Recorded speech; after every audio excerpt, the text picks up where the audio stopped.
Good afternoon, everybody, and you're very welcome to our second session of today's Spring SEDA event 2022.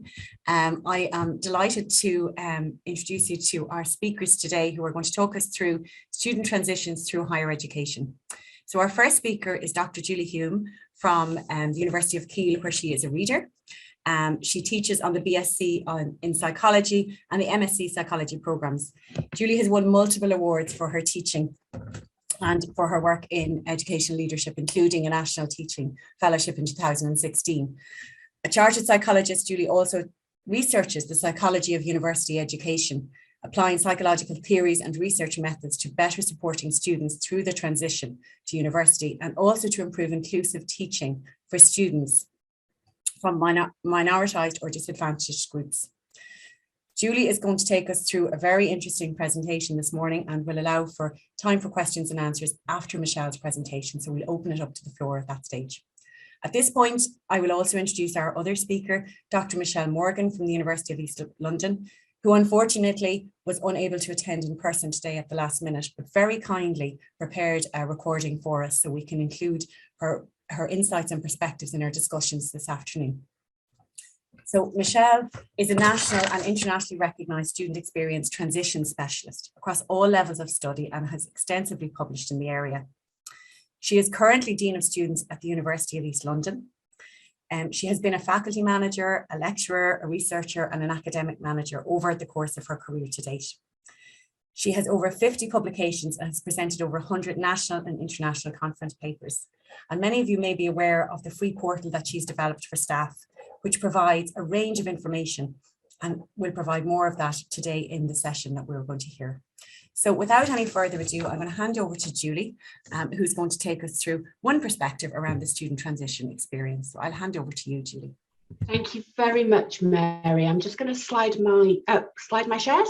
my slides. So can you let me know if you can see that, please? Yes, perfect. Brilliant, thank you. So hello everyone, and welcome to this SEDA lunchtime session. I'm really excited to be here, and a big shout out to Michelle. I'm really looking forward to hearing her talk next as well. So I'm going to talk about some work that I've done over a period of probably 15 years. I'm going to focus in particularly on one study just because we're a bit limited on time. So I'm going to talk about transitions into and through higher education. I'm going to take a bit of a kind of perspective around diverse student experiences. And really, I'm going to focus on the idea that there's no such thing as the student voice. We tend to think that, we can listen to students and student reps will do a really good job of telling us about what the student experience is, but actually there's no one student voice. And I want you to just keep that in mind as you go through the rest of the talk, that actually student voices are as diverse as students themselves. And I'll come more onto that in a little while. But I'm going to talk about this idea of students taking to university as ducks to water. So a very British expression, the idea that, a baby duckling just swims happily as soon as it's arrived, as soon as it's hatched, very confident, enjoys its life in the water. And fish out of water. So if you take a fish out of water, then it drowns in the air. So it can feel like a very frightening and overwhelming experience. So I'm going to think about these two different ways of conceptualizing transition. And I just want to acknowledge that this work was done with Naomi Winston, Professor Naomi Winston of the University of Surrey. So a big shout out to Naomi for her support on this as well. So I want you to just take a moment. We all have busy lives and we don't get much time for reflection. Take a moment and think back to your own first day at university. So it may be as a student, it may be as a staff member. What was your experience like? How did you feel? What were you thinking? And what were the emotions that you experienced? My own experience was of terror. I will own up completely. I was a slightly mature student. I was a young mum. I'd got a 4-month-old baby. I had not wanted to go to university. I was the first in family to go to university. I had no idea what to expect. And people kept saying things like, oh, we've got a seminar. What on earth is a seminar? I also had no idea what to wear when I started university. So I turned up in a very smart blouse and a pencil skirt and some little court shoes, thinking that maybe you had to be smart to go to university because that's where the rich people went and they must wear nice clothes maybe. So I didn't really know very much about what university was or what my experience was going to be like or what to expect. Unfortunately, it was raining really heavily. I did my undergraduate degree at Keele and there was a lovely tarmac sweeping path up a hillside that got very slippy in the rain and I ended up falling flat on my face and being totally humiliated. So I would describe myself on my first day at uni as being a fish out of water. And it took me a long time as an off-campus student, a mature student, a mum, all those other things to really feel like I could fit in and belong at university. But I had friends who got there, even though they were first in family, who had an absolute whale of a time, became part of the student union activities, joined the radio station, all sorts of things. So just to sort of emphasize really that the experience of transition is very different for different individuals. When we look at the literature, transition is often described as a change or a journey, and it's very often framed as a challenge. So the challenge of making a transition to university, the difficulties that the student will face. We think about a shift in identity. They're moving from being children living with their parents potentially to being a student, being an independent adult, doing their own laundry. Their independent cooking, how they make social support connections, and they're leaving behind, of course, their friends from school, their teachers from school, their parents and their families if they have them. And then, of course, there's also the academic change of transition, that they're entering an environment where classes might be, well, I teach classes of 300 students, whereas maybe they've got used to a class of 30 or 35. The way we teach is different. The learning environment is different. What's expected of students is different. Behaviour has these unwritten, hidden rules that they may not know about. And assessment, of course, is different. You can't just hand in a draft and then resubmit it to see what you get in the mark. And so there can be a real expectation versus reality gap. What students expect to find at university may not be what the reality looks like. And then Gale and Parker back in 2014 said, well, you know, this is all very well, but these are sort of taken for granted notions of transition. This is what we all assume about transition, but do we really understand what it's like? And they said the normative and the universal discourses of transition do not capture the diversity of student lives, their experiences of university or of universities themselves. It's all very well to talk about preparing students for university. Which university? A student that goes to Oxford is going to have a really different experience from a student who comes to Keele. And there are, 150 universities now. They have different ways of doing things. And so what are we actually preparing students for? And all these diverse students with diverse needs. So Naomi and I, back in sort of 2017, I think, started talking about this and saying, are we problematizing transition? Are we questioning it in a way that we don't need to? And I've done quite a bit of research on transition already. So this is one study that I did with Janet de Wilder, who's now at Imperial College, London, about tackling transition. So we held lots of workshops which involved lecturers, teachers, students, publishers, A-level exam boards from across the higher education and further education and school sector. And we conducted a thematic analysis of the discussions that they had in table groups. And a lot of the discussions were about this idea of skills and knowledge gaps. So students were seen as not being prepared for university. They needed to be prepared to think like a psychologist, think like an astronomer, think like a doctor, depending on what course they were going to do. And this was sort of seen as a deficit in the students and a deficit in the level 3 qualification sector. So A-levels, BTECs, Scottish Highers, all of those qualifications. And there was also a lot of commentary about a lack of explicit signposting. So the idea that we weren't telling students at A-level or equivalent qualification what to expect of university. So if university is unknown, then there was some responsibility probably for school teachers and college teachers to make the unknown known, to tell the students what they were going to expect about university. And we sort of called this blaming the midwife, the idea that it's the A-level teacher's fault. No, the A-level teacher is going to blame the GCSE teacher. The GCSE teacher blames the Key Stage 3 teacher, who blames the primary school teacher, and sooner or later the blame ends up with the midwife. So it's the midwife's fault that students aren't prepared for university. But somehow students are supposed to find this information about what to expect at university. Anonymity and class sizes was a big one. Students particularly talked about the fact that they turned up at university, nobody knew their name, nobody knew who they were, so they could feel quite isolated and disconnected from their university.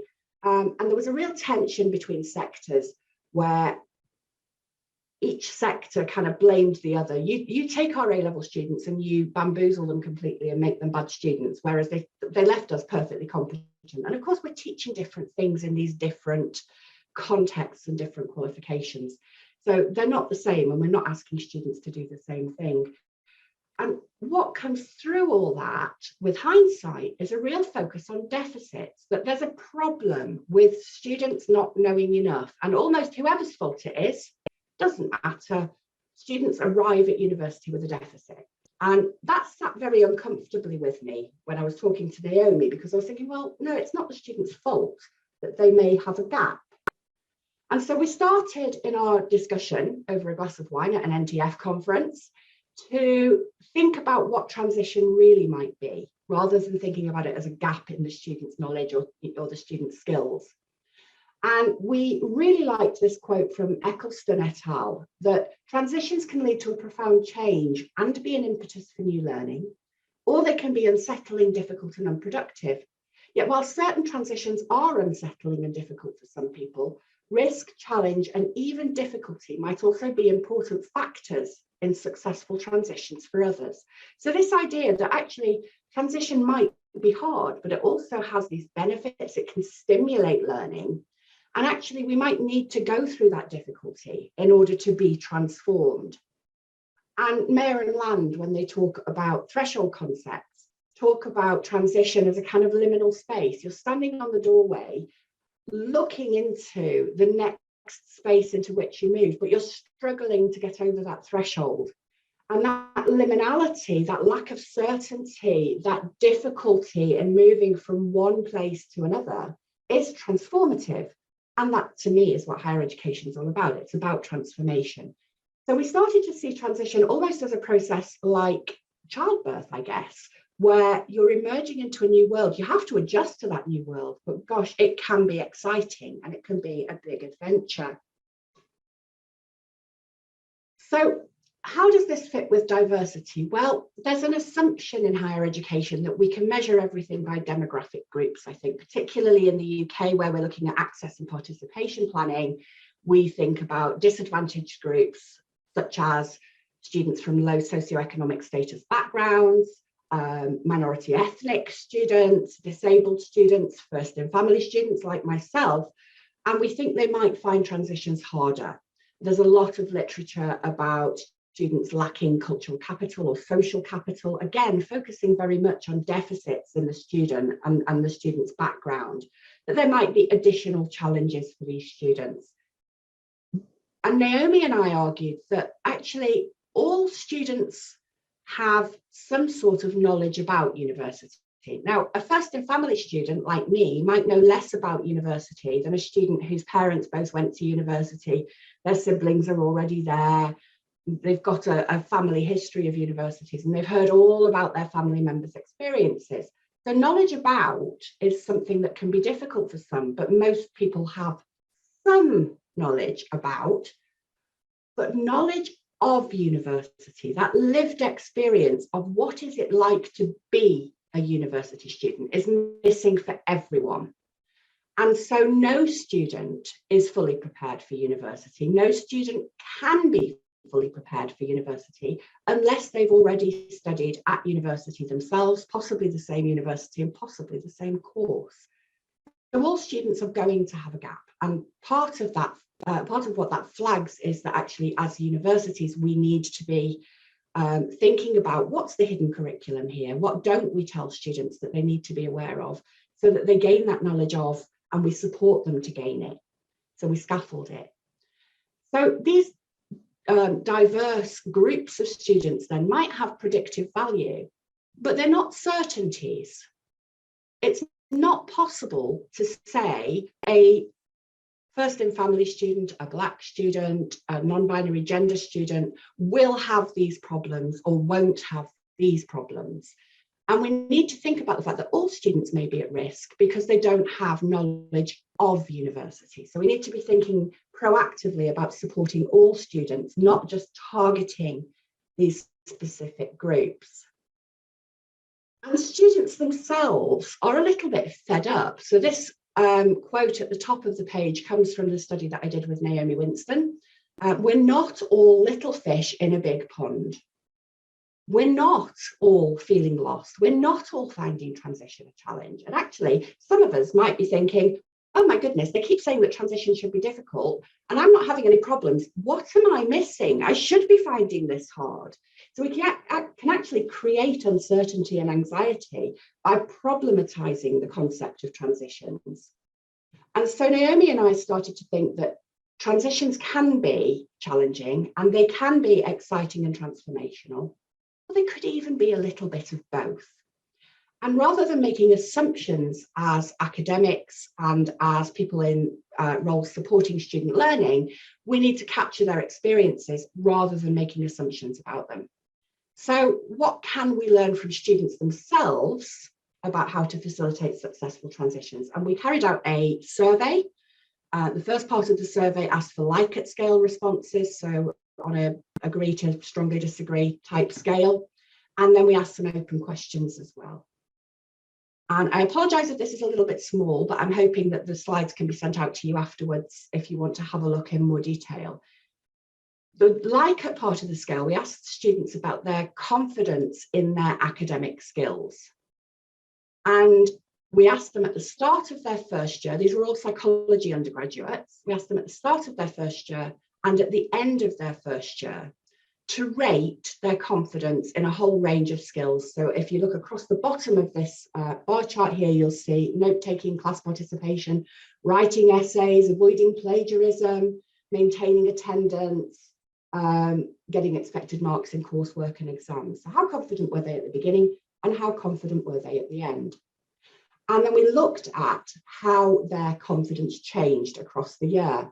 And what we can see, some of these differences are not significant, but for example, around note-taking, something that my students certainly tell me they find challenging, they've never had to do before. They start out quite uncertain, confidence rating of around 3.5 out of 5. And by the end of the year, their confidence is increased. So note-taking is something that they don't think they can do. They do it, they get better at it, they gain confidence. The same is true of avoiding plagiarism. They work out how to not plagiarize, how to write with academic integrity, and their confidence in that grows. And also using APA referencing style. However, some of these skills decrease in confidence quite dramatically. And showing critical evaluation is one of those. Certainly in A-level, students are taught that critical evaluation is about naming 3 strengths and 3 weaknesses in a study, and they discover that at university it's something so much more complicated than that. Keeping up with reading, they get less confident about that. Maintaining attendance, they also get less confident about. And I find this really interesting, and I think what this is showing us that this is about those expectation reality gaps. Students not knowing what's required of them, so thinking, I had 100% attendance at school, I can attend everything, I'm really good at that, I'll be fine. And then turning up at university and discovering that actually my timetable isn't all day, every day. There's less structure to my time. Nobody's going to push me out of bed in the morning if I don't get up when the alarm goes off. I've got to manage myself here. And sometimes I've missed lectures for whatever reason. I've overslept or, I just couldn't be bothered. And so they get less confident about these things. Critical evaluation so much harder than they thought it was going to be, so much more independent. And I know from a PhD student that I supervised a few years ago, independent study is one of the things that students find completely mystifying, because they think that they're going to be told, go away and read pages 21 to 25 of your textbook before you come to the next class, because that's what happens at school. And actually they're told, go away, read. They don't know what to read. They don't know whether they're reading the right things. They don't know whether it's at the right level. And so there's a real need here for us to be scaffolding student skills and academic support right at the beginning of first year, so they know what to expect and they know what they're trying to be equipped and skilled for. We also ask students in the open questions to rate their experience of transition from when they moved from, these were English students, so when they moved from GCSE at age 16 to A-level. And there was a significant correlation with how they rated, how smoothly did your transition go at GCSE to how smoothly did it go at A-level. They had a smooth transition from GCSE to A-level, then they were likely to have had a smooth transition from A-level to university. We then got them to reflect, how has your experience of the A-level to university transition been similar to that transition from GCSE to A-level? And what did you learn during that transition? And this is where the real interest comes in, because students said, well, you know, I had to get more independent when I moved to A-level, and the workload was higher and the work was much, much, much, much harder. But I also moved with the same friendship group, because often students go from school to sixth form with the same friends and sometimes even the same teachers. But they acknowledged that it was very similar in terms of the academic content, at least, of their transition. And they noted that thinking about their previous transitions would help them with their transition into university. So they recognised that they'd acquired skills during that transition that they could then apply again, that they'd been okay making that transition before, and that they could do the same again, and it would be okay, they would get there. So that they'd successfully navigated transition, and that actually transition is a part of all of our lives. And the reason I got you to think about your own transition to university at the start was to think, well, actually, what about your transition into your latest job, your job now? What about your next job? What have you learned about transitions that you can take forward? So transition is a part of our human life. And reflecting on those historical personal transition experiences can actually be much more helpful to students. What did you learn? What went wrong? What could you do differently? What went well? Can really help students to think about how to navigate the next transition. And the interesting thing about that is it's not just the transition from A-level to university, but it's the transition from first year to second year, the transition from second to third year to postgraduate or employment, all of the transitions that they have to face. Having an understanding, a self-awareness and a reflexive ability around what does transition mean to me and how do I cope with it, can really provide them with a lot of insight into how to make it less stressful for themselves. And that can be a lot more informative and supportive than a kind of generic, you're coming to university, expect this, do that, because what we say isn't always appropriate for everybody. It may not be appropriate to tell a student, join a society and make some friends, if that student has real difficulties around social interactions, for example. We also found that students sharing stories, telling stories, sharing their narratives was a helpful way to go. And that could be through mentoring or narrative testimonials. And often students didn't relate to the student that looked like them. They might find a different student who'd had a similar experience who was from a different demographic group. So cross-sharing was really important. And also this importance of peer learning and interaction in the curriculum, which I know Michelle's going to talk about in a minute. Making those social connections within the curriculum, because students who can't engage in extracurricular activities like me, I had a small baby at home in bed, can really benefit from those social connections and the opportunities for informal storytelling and mentoring that arise just through getting to know somebody in your class. So we do need more research on this. We need some longitudinal research. The focus in the literature, and my focus today even, has been primarily on the initial transition, but we really need to bring in students as partners to help us to facilitate transitions. Students as researchers, I have lots of students working with me on research around different student experiences, particularly around disabled students, students as mentors, and students as storytellers. Storytelling is really powerful. We also need to start collaborating across sectors more, and to think about how tutors and students understand how education works before university and how it works after. And thinking about transitions through education and more generally through life as a continuing process that we can all learn from. And on that note, I will be handing over to my colleague, Michelle Morgan. And then, as Mary said, we'll have an opportunity for questions for both myself and Michelle's content at the end. So just to end with some reflections, I really like this quote from de Klerk. Each student enters university with a specific and complex profile. They're not just Black or just female or just disabled, which entails specific adaptation to the academic world. We need to step away from labels and assumptions and move more towards what Behrman and Malloy called intellectual streaking. And what they mean by this is simply being authentic, talking about the challenges that we faced in adapting to university maybe, or the things that we find difficult, so that the students can actually see us as human beings, not just academics, and they can identify the person who can best meet their needs, and providing lots of opportunities for students to share their perspectives through active learning, developing their critical thinking. It's part of the decolonising the curriculum agenda and working with students as partners. So I think that's me done. Thank you very much for your attention, and I shall hand over to Michelle. Hello everyone, my name is Michelle Morgan, and I'm sorry I can't be with you in person today to deliver this presentation. This is my contribution to reimagining the learning experience and the key things I think we need to consider. I have 4 overarching aims and objectives today, and these are: where are we now, what we know, what we need to consider, and future challenges. I'm going to use my student experience transitions model that I created back in the early 2000s, but I want to focus specifically on the 5 themes when looking at the aims and objectives.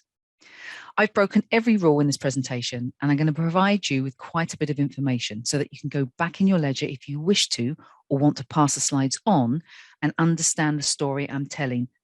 So hopefully it will still make sense. If you wish to understand more about the reasoning for the transitions I created, you can go to my free portal to read about it. The 5 themes cover the core areas of activity within a university, but it's really important to recognise that they all interlink, as I will highlight.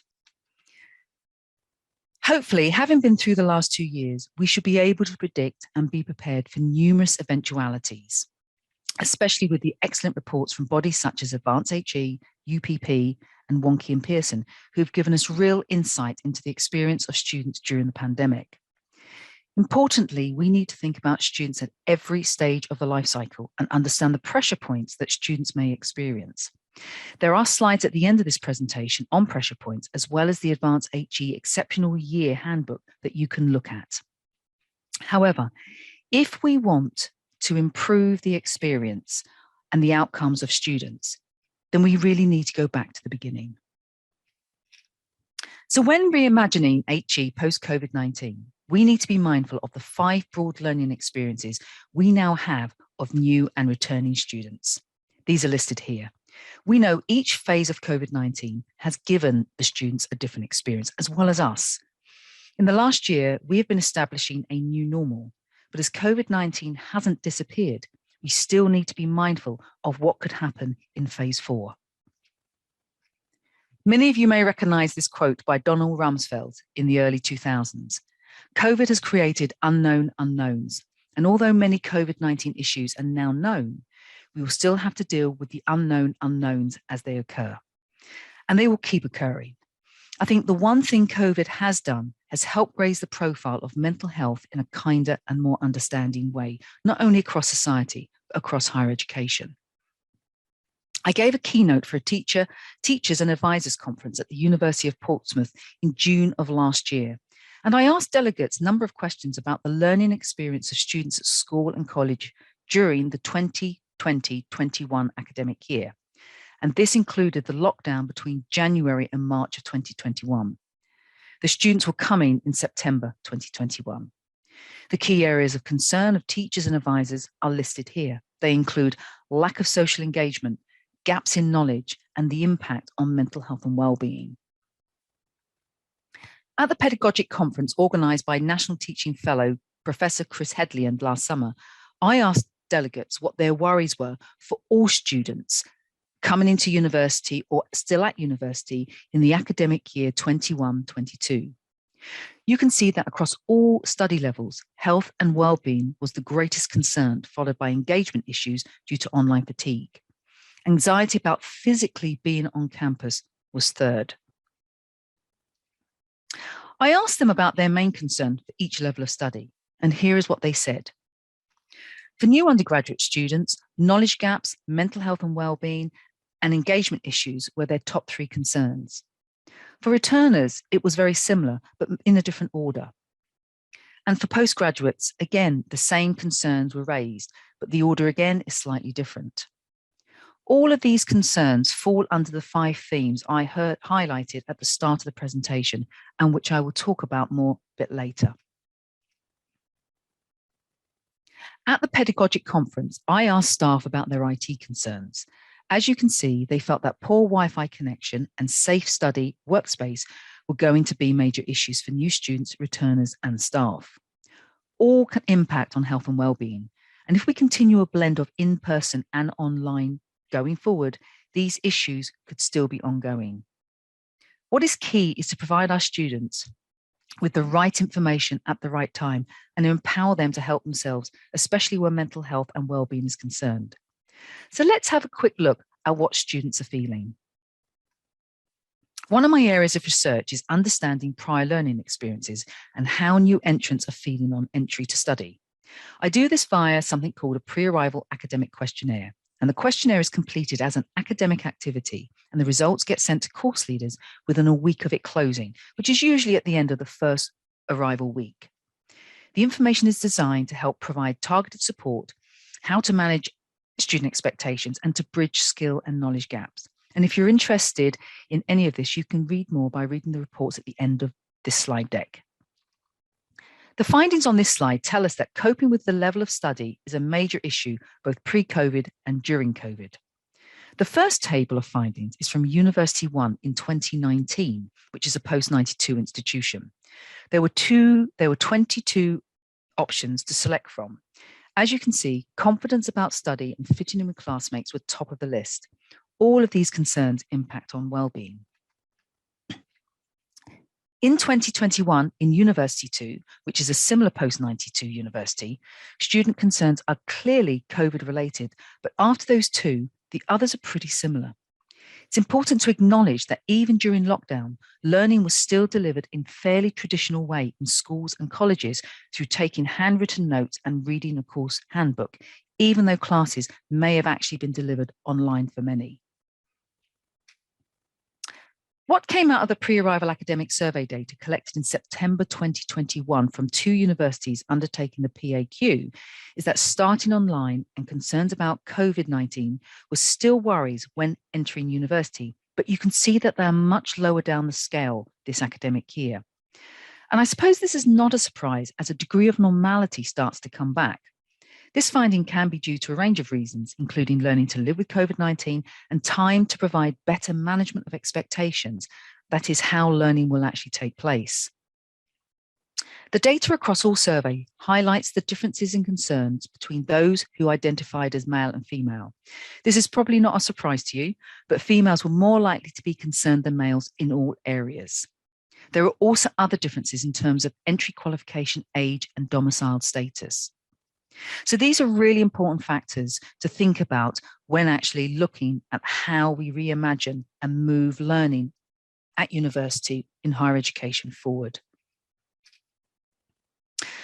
Let's look at postgraduate concerns. The survey wasn't run in 2020 for postgraduates, so we have no comparison at the start of COVID-19. Also in the survey in 2021, we did not explicitly list mental health and wellbeing as an option as a concern, as we did at undergraduate. Here you can see the comparisons between 2014 and 2021. The 2014 findings are from the 11 university HEFKE funded project looking at trying to re-energize the postgraduate taught market. As you saw with undergraduates, COVID-19 is an issue for postgraduate taught respondents, but again, it's lower down the list of top concerns. Interestingly, in the PGCE version of the survey undertaken at University 3, concerns about COVID-19 and potential lockdowns was an issue for 39% of respondents, which is higher than for this PGT cohort. And this may well be due to PGCE students being required to work in schools. So what do we need to think about? Importantly, we need to understand the impact of these changes due to COVID-19, and 3 are listed here. A key area is understanding changes in learning engagement behaviour and the impact that has had on students. So let's look at this next. This slide shows the impact of their experience when they entered university, but it can also be applied to students in schools and colleges. So for example, if we take a typical 3-year course where a student started in 2018-19, they would have progressed through year 1 and half of year 2 before the lockdown. This would have been pretty dramatic for them, because year 2 commonly is when marks start to count, and they would have experienced quite a dramatic change in learning and teaching and assessment practices. For this student, the next year and a half up to completion would have been dramatically affected. For every single student, engagement will have been different, not just because every student's journey is unique to them, but because of COVID-19 and when they started, as this slide highlights. This is how we typically measure engagement, but the past 2 years and delivery online means we now need to think differently. Rules about recording engagement have to change as we adapt to the ongoing situation and expectations of learning going forward. We have learned new ways to engage, but it hasn't been without its challenges, as we know as staff. And it's important to remember that attendance does not always equal engaged, whether your camera is on or off, as we well know ourselves. The last 2 years has impacted on every level of study, but importantly, we also do need to think about prior experiences of our incoming students. Let's look at one of those experiences and the assumptions that we often make. What you can see from a pre-arrival academic questionnaire across all 4 faculties at Bournemouth University in September 2019, which is a post-92 institution, is how traditional the learning experience was of new entrants. Handwritten notes and course books were the primary way of accessing information. Sue Williamson, Chief Executive of the School Students and Teachers Network at the time, said that these findings are commonplace across secondary education. Just as universities are measured for outcome metrics, so are schools and colleges. Dictating notes is still the #1 delivery model. Many students limit their reading to course textbooks and do not read more widely. You can see that the use of libraries were very limited. We have to understand that space and costs have resulted in many school libraries being lost.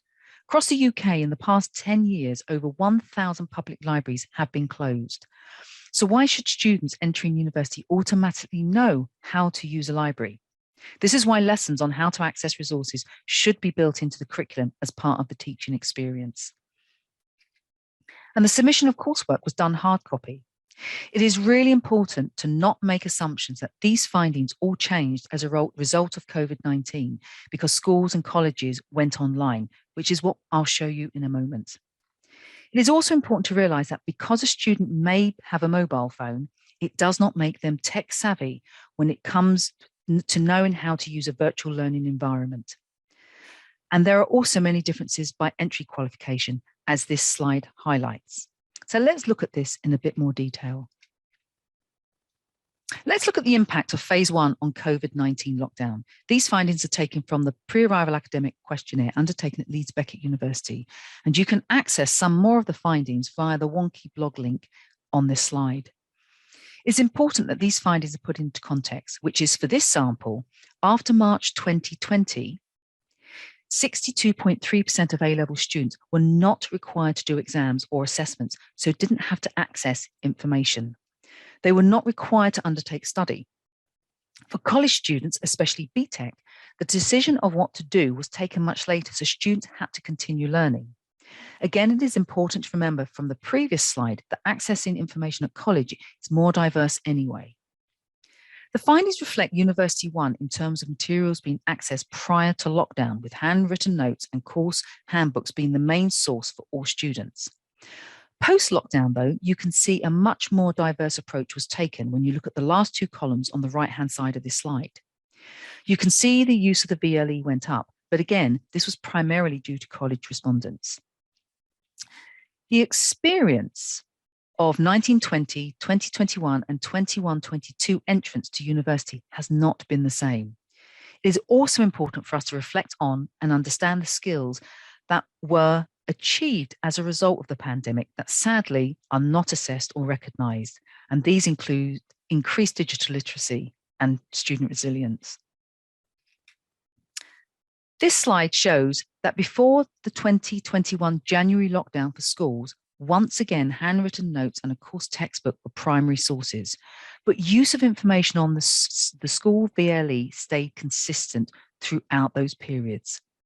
But again, look at the low use of libraries. So what overarching principles do we need to consider? I've listed some of them here.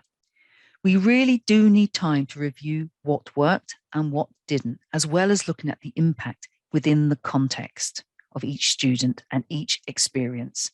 You saw the differences of the experience I highlighted between the different cohorts earlier. An excellent piece worth reading is by Julie Hulme, who is the other presenter for this session. The link is here if you're interested in reading it. We also need to be mindful of mental health experience due to the pressures of returning to campus. These can include emotional and physical adjustment and staff employed during the pandemic getting up to speed with in-person systems. We need to be supportive, kind, and mindful. And just because we are returning to a new normality, we mustn't forget that for many students, if they are vulnerable, they will have major concerns as well as staff. So taking each theme, let's see what we need to think about. Curriculum. Here are some key areas. They include the impact of online learning, confidence of students, bridging knowledge gaps, and understanding learning preferences that need to be managed. And I'm going to give you an example of one here. Let's look at feedback method preference. You can see face-to-face in person was the most preferred in the PAQ in 2021. You can also see some differences by highest entry qualification. BTEC has a higher preference for feedback via the college VLE, whereas A-level, it's via hard copy. Making sure that students understand the diverse methods of feedback is really, really important. Let's look at things to think about regarding the pedagogy theme. These include teaching to know how to blended learn, and differences in pedagogic approaches between various entry qualifications such as A-levels and BTECs. One very valuable resource you may like to explore is the Education for Mental Health Toolkit to provide support across the 5 themes I highlight. Now let's look at the support theme. We need to understand what support has been developed as a result of the pandemic, what the prevalent issues are, and how they differ by student characteristic. This includes what university support services students think they may use. So let's have a look at this, looking at results from the pre-arrival academic questionnaire. This is the expected use of services since 2019 across the 3 universities who've undertaken the survey.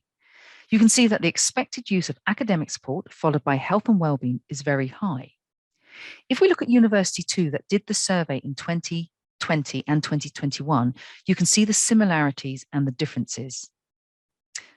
Let's look at the differences by sex. For comparison and simplicity, I've used University 2, who did the survey in 2020 and 2021, but these findings are reflected in the other universities. Expected use of housing, financial advice, and tech support are similar in anticipated use across males and females. But females, the blue arrows, notably stated that they might use health and wellbeing and academic support services more than males. Yet we know the mental health issues and suicide rates amongst men is very high, especially in the case of suicide. The use of sport is substantially higher for males and females. So a question is, how can we push wellbeing information and advice through the sport route? There are postgraduate talk slides which you can view in your leisure that I don't have time to show here now. And we know that mental health and wellbeing issues are major factors in student withdrawal. If we can understand these concerns on entry, then we are better placed to manage expectations, understand the incoming cohort's needs, and hopefully reduce the numbers that withdraw or think about withdrawing. There are a lot of resources available, as the next few slides show, to provide guidance in supporting students across the different levels of study. There's student space for undergrad and postgraduate talks, and there is the wellbeing thesis for postgraduate research students. And just as well as looking after students, it's essential that we look after ourselves through the study life cycle. This powerful paper by Liz Moorish is a must read, and universities can help put in place a solid framework to support health and wellbeing for students and staff by working towards the University Mental Health Charter. Let's briefly look at what we need to consider regarding the finance and employment themes. The pre-arrival survey highlights that students are worried about debt on entry at all levels. The suggestion that they don't worry is a myth. We also know the cost of living is going to increase, so expect more claims for hardship. Cost of travel may well also impact on the engagement of in-person learning and extracurricular activities. Black Bullion provide dedicated student financial advice, and this is an excellent tool, not only for students, but also for staff. And lastly, employment. We need to manage expectations in terms of outcomes and clearly articulate what skills students have acquired through their course. With the increase in cost of living, the need to work during their course may become even more essential for students, as could an increase in the expectation of being able to earn more money after their degree due to the potential loan interest rate increases. As you can see from this slide, high percentage at both institutions of students at undergrad and postgraduate level are expecting to work during their course. Whether undergraduate, postgraduate taught, or postgraduate research, the study journey is not easy, and COVID-19 has just exacerbated it. Be honest with students about their journey. They need real models, not just role models. And as with staff, student lives are multifaceted, and having a good study life balance will help with well-being. But it is essential that we understand that this may not be attainable for all students or staff. So as I conclude, more than ever, we need to provide explicit information and adhere to some basic rules of engagement in order to deliver expectations and to manage them. Some are listed here. We need to think ahead rather than just look back. And this includes planning for potential conflict, setting boundaries and milestones, and building in discovery periods. We need to know what worked well and what didn't. And there are numerous websites offering pragmatic advice or websites that collate advice on the student experience and developing learning in a post-pandemic world. Some more are listed here with links. At the end of the slides, I also include some learning models that you may be interested in by Sue Beckenham, Kate Lister, Ruth Pickford, Jim Dickinson, and Phil Race. So as I conclude, it's important to address these key areas. We need to know what worked well. We have to look at the concerns of students on entry and compare them to the exit results, and prepare students for every level of study. Managing expectations and pressure points is key, as is looking after ourselves. So we need to keep building on the amazing work we have achieved, and we have achieved amazing work in the last 2 years. We need to keep reflecting and evolving. And as Einstein said, we can't solve problems by using the same kind of thinking we used when we created them. Thank you for listening. Stay well, stay safe, and take care.